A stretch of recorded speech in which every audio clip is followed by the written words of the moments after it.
আপনি ভোট জামাতকে দিবেন না বিএনপিকে দিবেন? আপনি আসলে অনেক জামাতের তো আর কেউ দেখি নাই, পরীক্ষা করি নাই যে এরা দেশ চালাইতে পারবো কি পারবো না, দুর্নীতিমুক্ত থাকবো কি থাকবো না। এটার জন্য তো মনে করেন জামাতেরই চাহিদা। জনসাধারণের জিজ্ঞেস করলো যে একটা ভোট দিয়ে দিই যে এরা কি অবস্থা, কিন্তু মনের ভিতরে আসলে বিএনপি। আপনার হ্যাঁ, এখন যেরকম সিচুয়েশন দেখতে আছি, মারামারি কাটাকাটি, এখন নিজেকে ভিতরে মারামারি করতে আছে। আমাকে তো 3 আসন, একটা ফুটবল একটা দানিশি, মানে হেরাহারি যে অবস্থা করতে আছে, দাওয়া কাছে রান্দা সবকিছু অস্ত্র শস্ত্র নিয়ে, তো দেখা যায় জনগণের মূল্যটা থাকবে কি? আপনারা যে সেবাটা দিব, এই তো ঠিক নাই, সেবাটা দিব কেন? আরেকটি প্রশ্ন করি, ক্ষমতায় তাহলে কে আসতেছেন?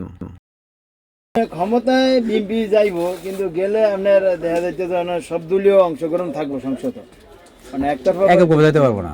আবার হ্যাঁ জয়যুক্ত হইলে আপনি চাইলেও কিছু করতে পারবেন না। বিএনপি চাইলে বিএনপি হোক জামাত হোক যাই হোক, সরকার গঠন হইলে চাইলেও কিছু করতে পারবেন না আপনি।